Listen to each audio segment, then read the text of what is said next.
had been a while since I'd seen my family. Not that I was really missing them. After the divorce, everything just felt different, more strained. I'd been getting on with my life, trying to rebuild after a marriage that took everything out of me. At 37, I should have been thriving. Instead, I was still figuring out how to piece myself back together. I work as a freelance consultant now, mostly in tech, with my own small office downtown. It's not glamorous, but it pays the bills, and I get the satisfaction of knowing I'm in control. It's far from the big corporate job my parents always imagined for me, but it's my life, and I'm finally beginning to feel okay with that. At least I was, until the family reunion invite showed up. When the invitation first came, I didn't think much of it. I'd gotten used to their half-hearted attempts at being welcoming since the divorce. They knew I'd been having a tough time after the split, and they probably just felt guilty about it. But when I looked at the envelope, I saw something that made my stomach drop. It was addressed to me, yes, but there was another name that stood out to me. Sarah, my ex-wife. Sarah had been the golden child of the family. A successful lawyer who made partner at some prestigious firm right out of law school. She was everything they admired. The problem was, she wasn't just successful, she was manipulative, calculating, and, truth be told, a lot more concerned about her image than she was about anyone else. She'd been my college sweetheart, and for a long time, I thought she was the woman I was meant to marry. But after we got married, things changed. The stress of her career, coupled with her increasing demands for more money, more attention, more validation, finally broke me. And when I couldn't keep up with her lifestyle anymore, she didn't just check out emotionally, she checked out entirely. It wasn't just her that hurt me, though. It was my family. They adored her. She could do no wrong in their eyes, especially when she made partner at her firm. I was left in her shadow, never quite living up to their expectations.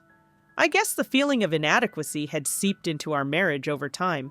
They'd constantly make comments about how Sarah's doing so well, Sarah's this, Sarah's that. Meanwhile, I was working hard just to get by, and everything I did seemed to pale in comparison to her shiny, perfect life. So when I saw her name on that invite right there alongside mine, I felt a pang of anger deep in my chest. They had invited her, but not me. They were holding the reunion at the lake house, the same place we had gone every summer since I was a kid. But this time, it wasn't my family trying to include me. It was them inviting her back into the fold as though I was the one who had no place there. I'd seen this coming, honestly. My family had never fully backed me up during the divorce. They'd made their judgment on the whole thing, siding with Sarah and her high-powered lifestyle. They looked at her success and wondered aloud why I couldn't follow suit. But it wasn't about success. It was about control.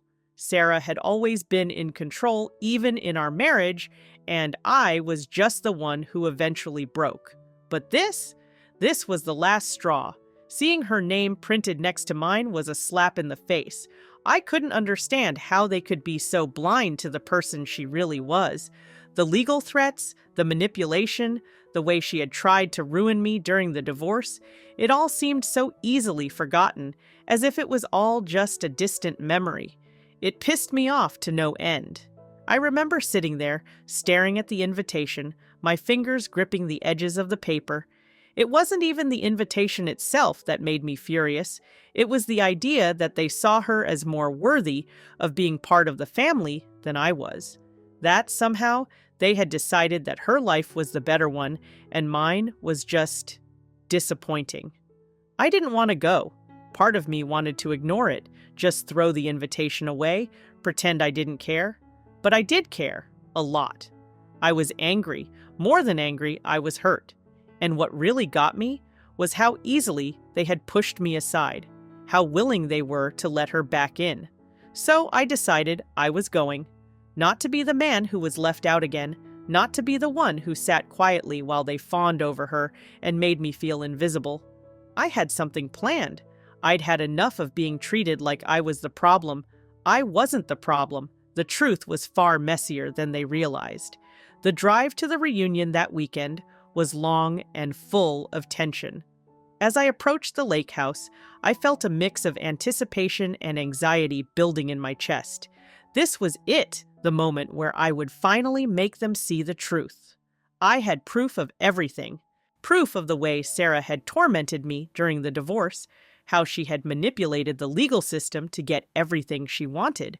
I'd kept everything, the emails, the threats, the phone records. I wasn't going to let her walk back into this family as if she was some saint. Not this time. I walked up to the door, took a deep breath, and knocked.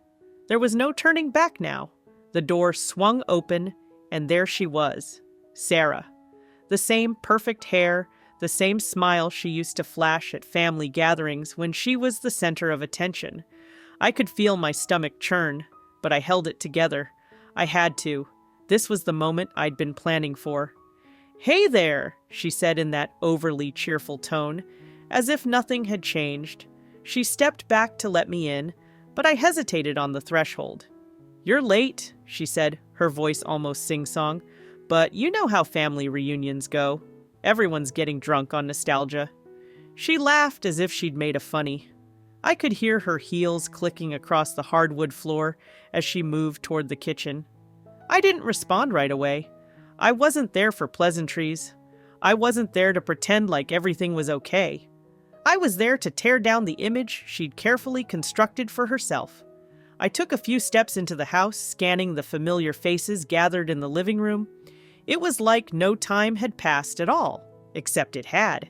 And I wasn't the same person who had walked away from this family reunion years ago. They didn't know that yet. It didn't take long for the awkwardness to set in. A few of my relatives nodded as I entered, but no one made a real effort to talk to me. They were too busy fawning over Sarah. She was perched on the couch with her perfectly tailored blazer, effortlessly charming everyone in the room. It was sickening, really. "I wasn't sure you were coming," my mother said, her tone somewhere between surprise and disapproval. "We all thought Sarah would be the one to show up." I couldn't stop myself. "Did you really think I'd just sit this one out?" I asked, my voice cold. "Come on, don't make it weird," Sarah said, flipping her hair back as she leaned in. "We're all family here, and I'm sure your little solo venture has been going well?" She put a little emphasis on the word solo, as if she were trying to remind me of the failures I had tried to forget. "Yeah, it's going fine," I said, trying to hold back my anger. I wanted to snap back, but I couldn't just react like I always did. Not now. I scanned the room for the right moment. Everyone was too busy gushing about her. I could feel my pulse rising. They'd never really understood what happened between Sarah and me, how toxic she had been during our marriage, how she'd manipulated everything until I had nothing left. And now they were inviting her back in with open arms as if she were some kind of angel. My hand slipped into my jacket pocket where the envelope of proof sat, the emails, the threatening letters, the recordings. I'd been quiet for so long, but now I was ready to let it all out. I turned to my mother. "Did you know Sarah was the one who initiated the divorce?" I asked, my voice firm. Everyone went silent. "You know, the one who made sure I lost everything?" Sarah froze for a moment, her smile faltering, but then she recovered quickly.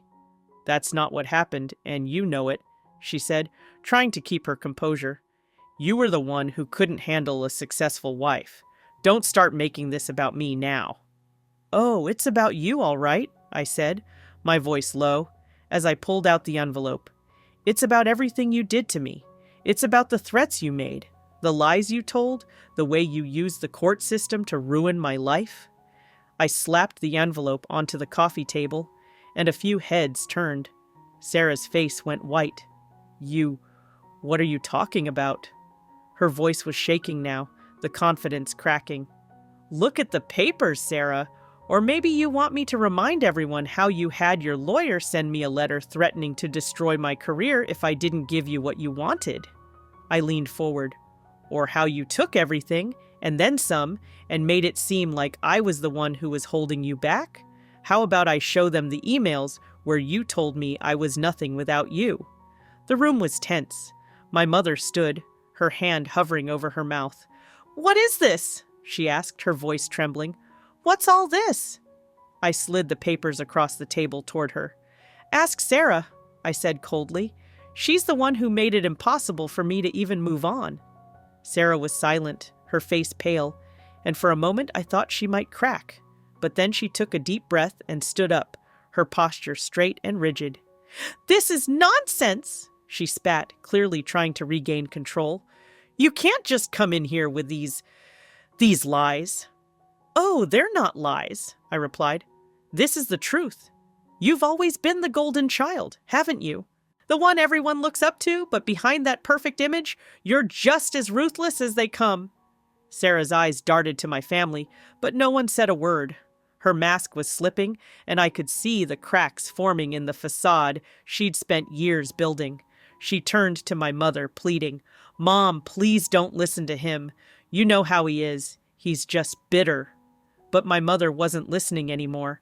She was staring down at the papers, her face a mixture of disbelief and shock. The other relatives were quiet now, the room hanging in an uncomfortable silence.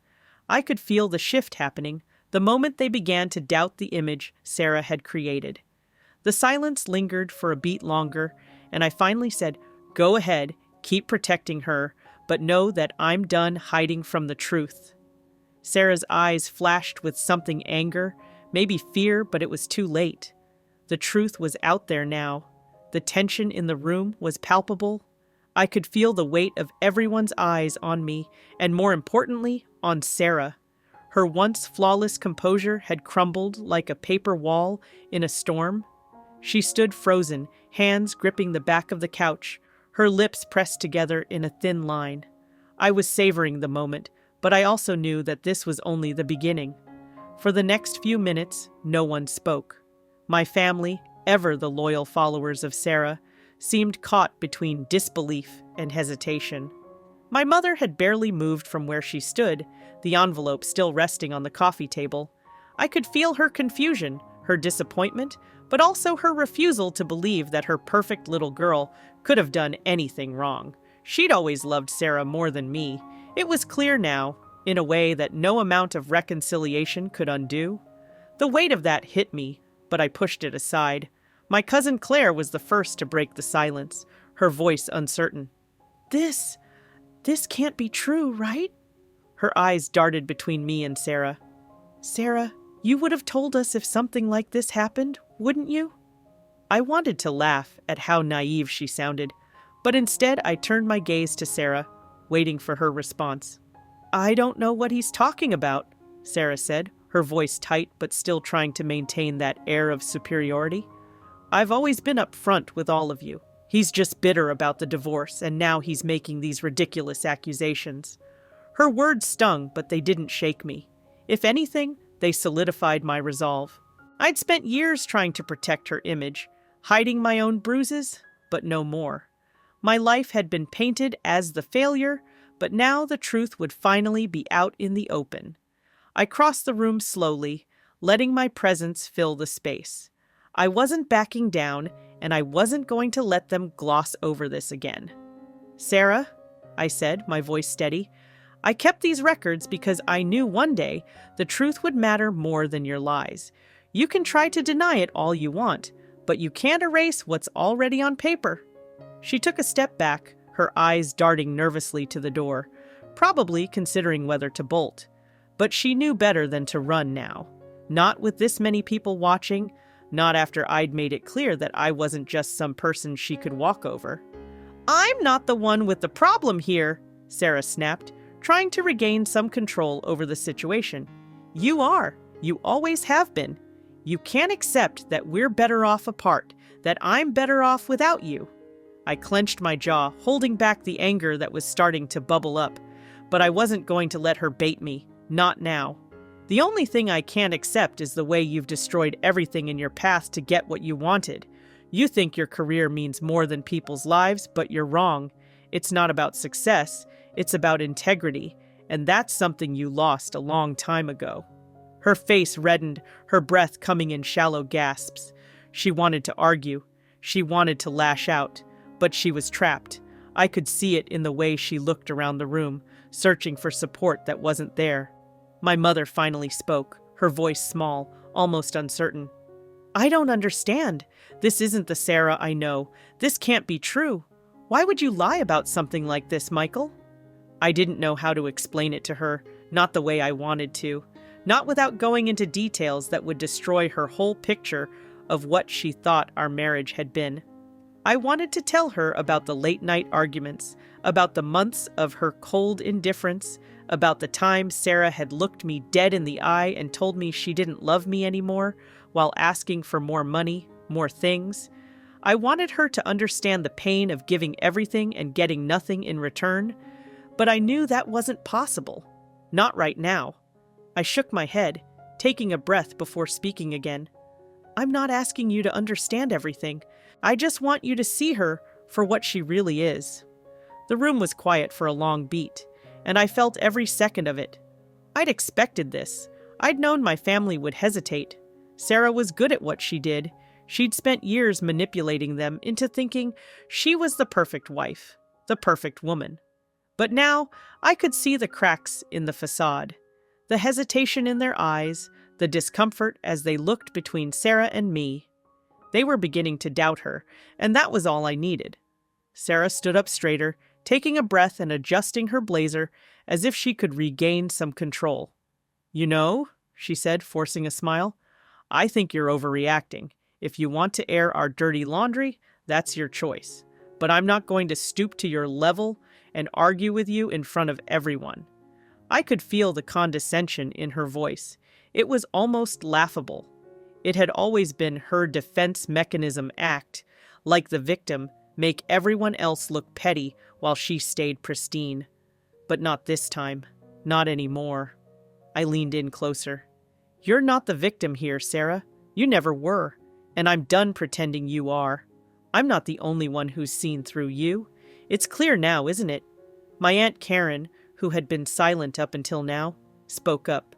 I don't know what to say. I've never seen Michael like this, and I don't think I've ever seen Sarah act this way either. Something's wrong here. Maybe it's time we all had a real conversation about what's going on. Sarah's expression flickered. For a moment she looked as though she might cry, but the mask quickly reformed. Karen, please, she said, trying to soften her tone. You don't know him like I do. I've done everything for this family. I've always been there for you all. And this is how I'm treated? No, I said, cutting her off. You've always done what you wanted, Sarah. You've never cared about anyone else unless it benefited you, and that's the truth. The silence that followed felt heavy. It was no longer just me speaking against her. It was my family, finally beginning to see her for who she really was. The doubt was there, and I could feel it shifting the atmosphere. Sarah could feel it too. Her eyes narrowed, her chest heaving slightly with the tension she was trying to control. I'll leave then, she said, her voice cold. I'm not going to stay where I'm not wanted. And with that, she turned, heading for the door. But just as she reached the threshold, she paused and looked back over her shoulder at me. You'll regret this, Michael, she said, her voice low. You really will. But the moment she stepped outside, it was like a weight lifted off my shoulders. My family remained silent for a long time, but I knew the damage had been done. The silence that followed Sarah's departure felt suffocating, thick with the tension of everything left unsaid. I could feel the eyes of my family on me, unsure of what to do or say next. But I wasn't done, not yet. The feeling of powerlessness I'd lived with for so long was starting to fade, replaced by a calm resolve. I had come here to make them see the truth, and that truth wasn't going to vanish with Sarah's exit. I turned to my mother first. She was sitting in a chair by the window, her face pale, her hands clasped tightly in her lap.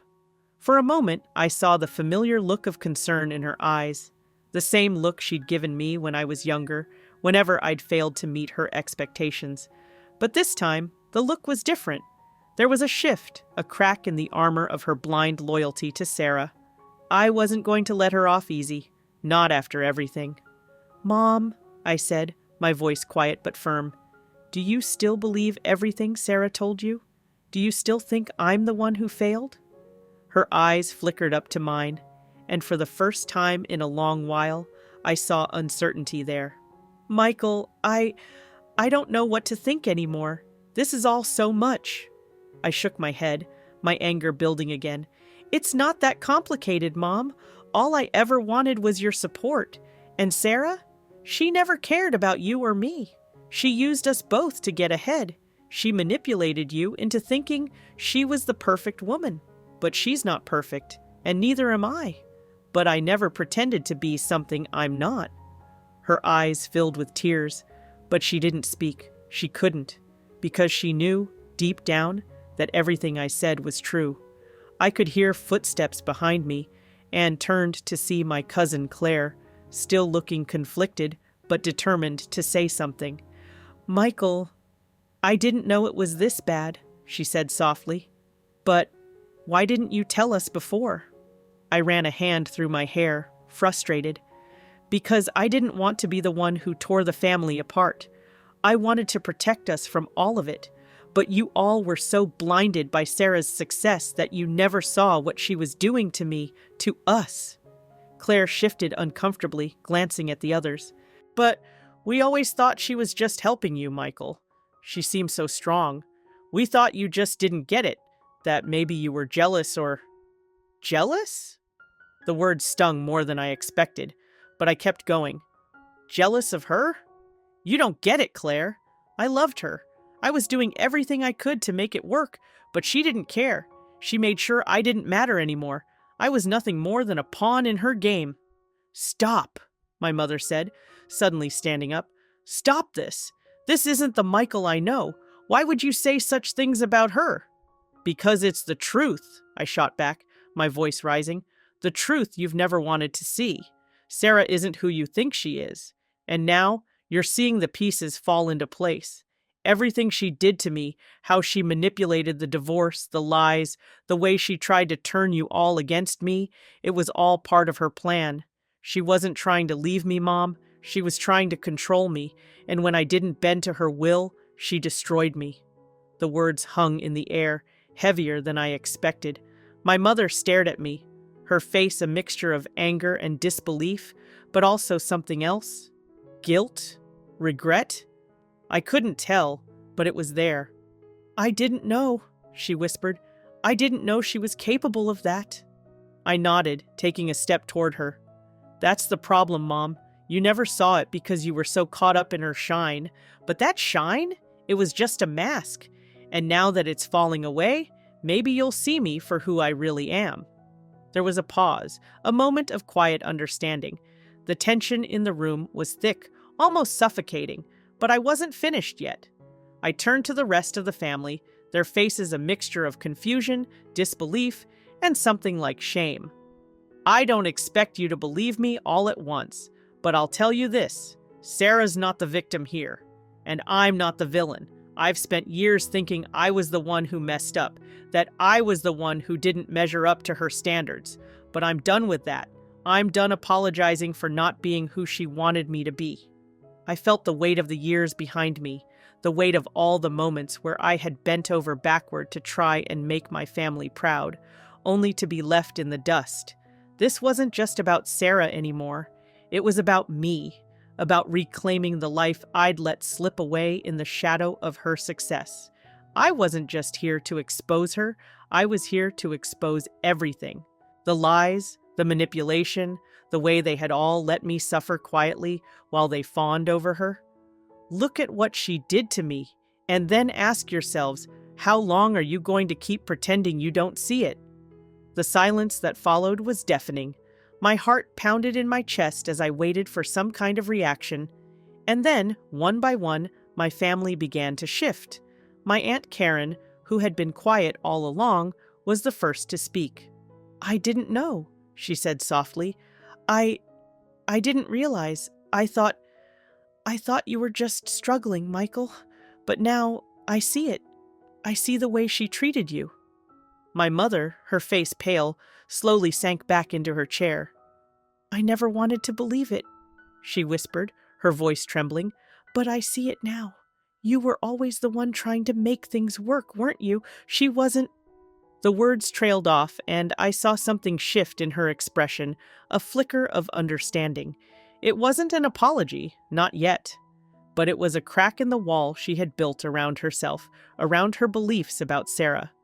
"You're right," I said, my voice shaking with emotion now. "It's all been one big lie, and I'm done living in it.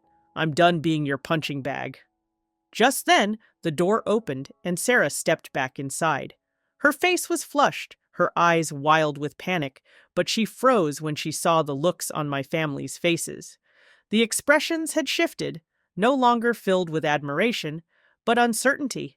Her facade was cracking, and for the first time in years, I felt something I hadn't in a long time. Power. "What's going on?" Sarah asked, trying to keep her voice steady, but it was a far cry from the confident tone she used to carry. "What's happening here?" I turned to face her. "What's happening, Sarah, is that everything you've built is falling apart.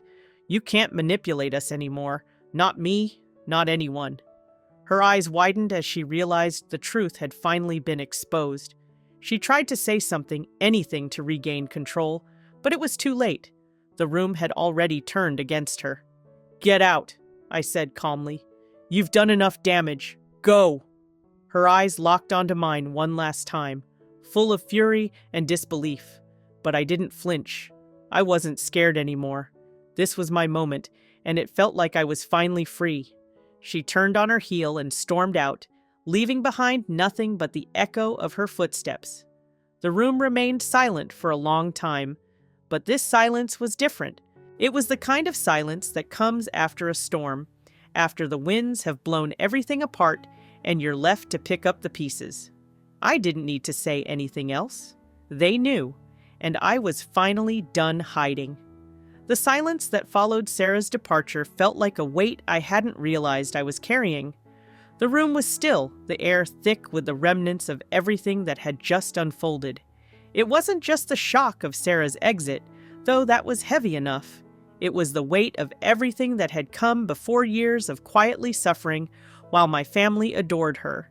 The constant feeling of being second best, the crushing realization that I had let myself live in her shadow for far too long. But that night, everything had changed. The facade was gone. For the first time, I was seeing my family through clear eyes, and they were seeing me, not through the lens of their misguided loyalty to Sarah, but as I really was, a man who had been wronged and who was finally standing up for himself. I could feel the eyes on me, each one carrying a different mix of emotions, shock, disbelief, guilt, maybe even pity. But there was something else too, something quieter, like the tentative stirrings of respect. I wasn't sure how long that would last, or whether they would ever truly understand the full extent of what Sarah had done. But in that moment, I didn't need them to. I took a breath, looking around the room at my family. My mother still sat in her chair, her hands folded tightly in her lap, her face a mixture of confusion and sadness. I could see the weight of everything I'd said starting to sink in, though she wasn't ready to fully accept it. Not yet. But there was something there, something different in the way she was looking at me. For the first time in years, I didn't feel like I was the disappointment, the one who had failed to meet expectations. I was the one telling the truth, and maybe, just maybe, that meant more than any of their approval ever had. Claire, my cousin, was standing near the doorway, her arms crossed as she processed everything. She was the first one to speak after the silence stretched too long. "I had no idea, Michael. I didn't realize how bad it really was." I met her gaze, and for the first time in what felt like forever, I wasn't angry. Not at her, not at anyone here. I just felt tired, exhausted from the years of holding everything in. "It wasn't easy, Claire, but I'm done hiding it. I was always trying to protect everyone from the truth, but maybe that's what kept me stuck for so long." Claire nodded, stepping closer to me. "I'm sorry, I should have seen it." "Don't apologize," I said softly. "It's not about that. It's about seeing things for what they really are."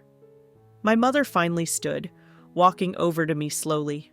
Her eyes were red, but there was a clarity in her gaze that hadn't been there before. I don't know what to say, Michael. I never wanted to believe it. I never wanted to think she could be like that. I shook my head. I didn't want to believe it either. But I couldn't keep pretending, not anymore. She reached out and placed a hand on my shoulder. Her touch was gentle, but it felt like a weight lifting, as if the years of unspoken tension between us were finally starting to ease. I'm sorry. I see it now. I see you. I didn't know. I know, I replied. And maybe that's part of the problem. We've all been blind to things for too long. There was a moment of quiet understanding between us. It wasn't perfect. There was still a long road ahead, and I knew it would take time for my mother, for all of them, to fully process everything. But the seed had been planted. They couldn't unsee the truth, no matter how hard Sarah tried to bury it. I just wanted you to know, Michael, my mother said, her voice thick with emotion. I'm proud of you.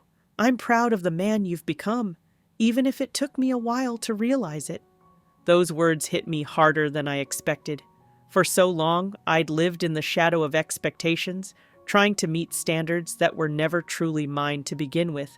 But in that moment, hearing my mother say that, I felt something I hadn't in years, a sense of validation, not from Sarah or anyone else, but from myself. I looked over at Claire, who had been quietly observing the whole exchange. It's not easy, I said, standing up to the people you love, to the people who've always told you that you weren't enough. But sometimes you have to, for your own sake. She smiled softly. I get it now, Michael. I really do. As the evening wore on, the tension in the room started to dissipate. My family was still grappling with what had happened, but the air felt different, lighter, somehow. Sarah was gone, and I wasn't the one left out in the cold anymore. The reunion that had once been a painful reminder of my failures had transformed into something else entirely. It wasn't about her or about who was more successful. It was about me, about reclaiming my story.